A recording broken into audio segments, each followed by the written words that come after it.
Here we go, green flag, boogity, boogity, boogity. Let's go racing, boys! Hello again and welcome to the review table. It's been almost 20 years to the day that Dale Earnhardt left us, so I thought it would be fitting to be reviewing these 1/24 scale Diecast Daytona 500 winning model cars of Dale from 1998 and then the car from his son Dale Jr. from 2004. Dale Earnhardt is one of the biggest names in American motorsports. He was a true legend of the sport. He won the Cup Championship 7 times, a feat only matched by 2 other men in history, Jimmy Johnson and the King, Richard Petty. Dale had his own nickname, the Intimidator, due to his aggressive driving style, which polarized the NASCAR fans. You either loved him or hated him. The Daytona 500 is irrevocably linked to the Earnhardt name. It's the most important race on the NASCAR calendar. It's the season's opener and the one race all drivers want to win at least once in their careers. You can compare to the Indy 500 in IndyCar, where most fans actually remember the winners of the race more than the series champions. Earnhardt was one of the most successful drivers of the 80s and the 90s, but one race had been missing from his impressive resume, that Daytona 500. He could have won it a few times and finished second on 4 occasions, but in 1998, luck was finally on his side. On his 20th attempt, Dale finally got to lift the Harley J. Earl trophy. When he drove his car back to pit lane after the victory donuts, almost everyone from rival teams had formed a guard of honor to high-five the man in black. Even though Earnhardt was sometimes hard to like, everyone felt like a winner that day. Triumph and tragedy are never too far apart, however, and only 3 years later, on the final lap of the 2001 edition of the 500, it was tragedy that struck. Dale was running third behind his own cars of Dale Earnhardt Incorporated, or DEI, of his son Dale Jr. and Michael Waltrip. Dale tried protecting them from the oncoming pack, but was sent into the wall at turn 4. It looked like a typical superspeedway crash where the driver gets out and loud cheers from the crowd, only this time there was no movement in the car. Dale was extracted from his car and rushed to Halifax Medical Center. He was pronounced dead shortly after arriving. When NASCAR returned to Daytona in July of that year for the Pepsi 400 race, Dale Jr. took an emotional win there. Jr. celebrated by doing donuts with his DEI teammate Waltrip, just like his dad did when he won the 500 back in 1998. Jr. went on to win 2 Daytona 500 crowns himself in 2004 and again a decade later in 2014. So here are the 2 Daytona 500 race-winning cars of the Earnhardts. Let's first have a look at the boxes.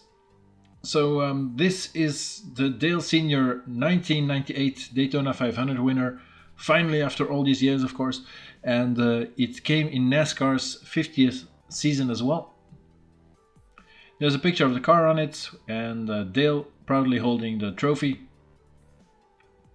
Then on the side there's a picture of Dale with his wife Teresa, and he's also wearing an action hat too, the manufacturer of the Diecast model. Underneath the box then there's all the licensing info, and on the other side the Richard Childress Racing logo, the team Dale Earnhardt was driving for at the time. The inner box then is nothing too special. There's just a little sticker, info sticker here of the model car, and it's apparently from the Action Platinum series, and again a 50 years NASCAR logo. So yeah, pretty cool looking box.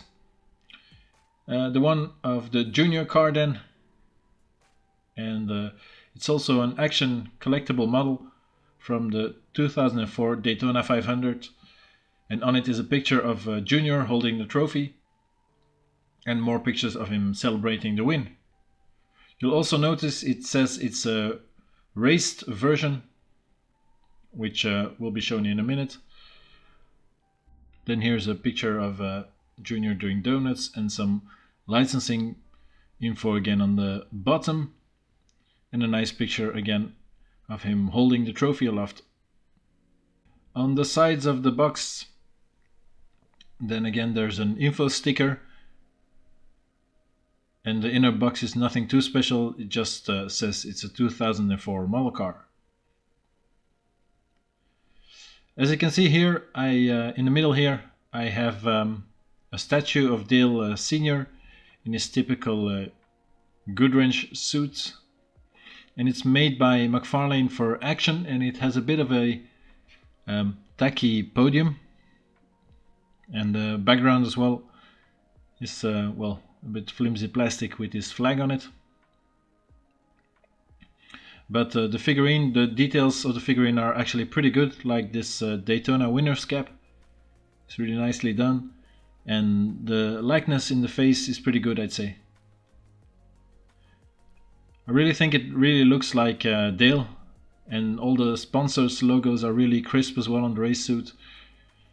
And the hands are really nicely crafted as well. But okay, we're here to, of course, talk about these model cars. And we'll start with the Dale Senior car.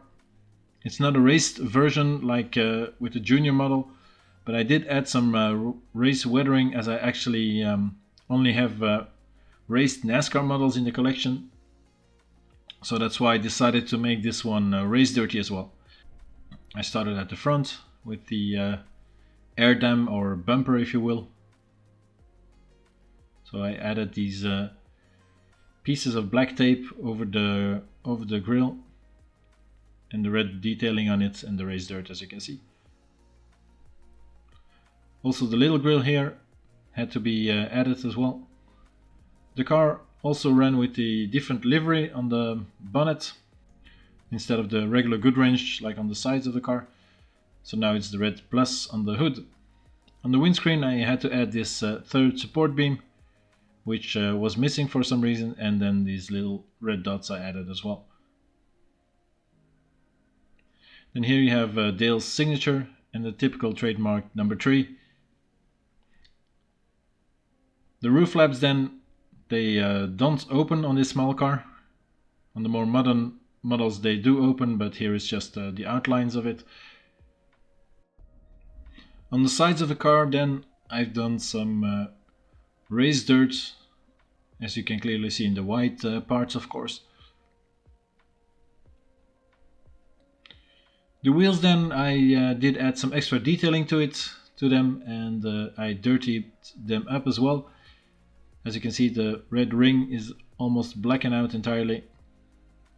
And all the wheels are also kind of different. This one here is all black. And interestingly, the ones on the right side have a yellow ring in the rims, so I had to color them from red to yellow. I then also added the little red line on the side of the car where the jack is connected to the car during the pit stops. The rear window did need a bit of detailing as well. The trunk then opens up and there is a bit of detailing from the fuel cell underneath the car. Yeah, I tried to replicate the race dirt as close as possible, but yeah, I maybe exaggerated a bit, otherwise it's not very visible. But I think it still looks quite good. The bonnet then pops open to reveal some engine detail. Not too much, but yeah, still a bit of detail. And then the inside of the bonnet, then there's the event logo of the 1998 Daytona 500, which is actually really nice. I also wanted to mention the window net on this small car is here just a piece of plastic. The later models have a rubber or actually a real fabric netting, but this one unfortunately is just a perforated plastic. Underneath the model then you can see some detail, but again, just like the engine, there's not too much detail in it. Here the exhausts as well, they're not colored black or hollowed out. But for its time, I think it's a pretty good model car, I'd say. And of course it depicts an iconic event of NASCAR history as well. So now let's have a look at the Junior's car. So this is his first Daytona 500 winner from 2004, as the date of the race is actually written on the bonnet, which is handy of course. And Dale Jr. didn't have to wait as long as his dad, thankfully. His win of course was a very emotional one, being it came on the track where his dad was killed. The livery he ran was changed a bit from the standard red Budweiser livery to this red and white version with the Budweiser Bud Born on Date special livery. And as you can see, this is clearly a raced version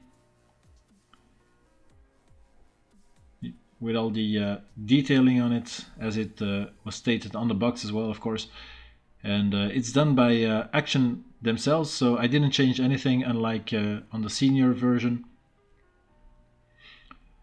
So let's have a look at those little details, and we'll start again at the air dam at the front. You'll notice the same kind of masking tape on the intake there, and the race dirt is also really clear to see in the white parts. You'll maybe also notice the tires have this white sort of residue on it, and that's actually from the painted grass on the pit lane infield where Junior did his victory donuts, just like his dad did in 1998. And it's really nice they actually added it on the model as well. Also, you maybe notice that one of the wheels is actually red with a black ring in it, and all the other wheels are the opposite, so black with the red ring. And again, this is how the actual car finished, with one red wheel at the left front for some reason. The front wheel arch then, you can see some damage and rubber and dirt buildup on it. Here's a little marker again for the jack to connect to the car, and you can see the exhaust on this car is actually colored in. This wheel donut is also really nice on the side here, on the side panel. Then here is Dale Jr.'s full signature and the flag of North Carolina, where he originates from. And the window net then here is made out of rubber, which is already better than the plastic one on his father's car, but still not as nice as the fabric ones we have nowadays. Also worth mentioning is the Nextel sponsorship here. And 2004 was actually the first year, the first partnership year with Nextel as NASCAR's title sponsor, as you can see here on the rear bumper.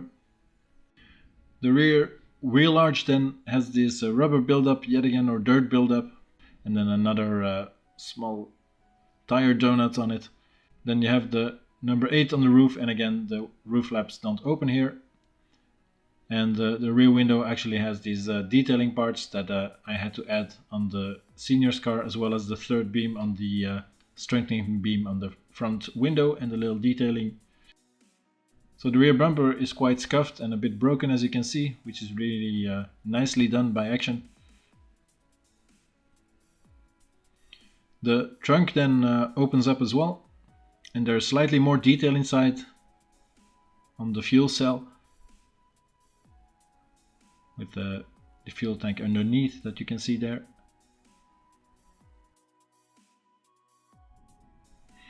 On the right side of the car then you have some more big scrapes on the wheel arch here at the back, probably from the wall, since it's yellow. I don't know it's if the walls are yellow actually, but yeah, still. Here again the little jack connector and the big rubber patch as well. The windows are much more detailed too, as you can see. And on the front again there's some rubber markings on this wheel arch as well. So let's have a look at the engine then. So let's pop open the hood now. And on this one the engine bay, you'll see, is slightly more detailed. I think the level of detail is somewhat comparable to the elite versions of nowadays of the Lionel Diecast, which is still the same company. I think they rebranded or something, I don't know. The inside of the hood then has this big NASCAR Nextel logo on it, and underneath the car then again you'll see it's more detailed. You can actually see the Nextel branding from the bottom as well, but here the underside has more detailing in it too, with the engine drive shaft and well, the whole rear suspension arrangement as well. You can actually see the springs very clearly. So yeah, it's better detailed than the older cars, even though the old one actually still looks good too. So this was my review of the two Action 124 scale NASCAR Daytona 500 winner diecast model cars of the Earnhardts. I'd like to thank you very much for watching. If you enjoyed the video, leave a like and subscribe to the channel for more of these kinds of reviews. Thanks again, and I hope to see you soon.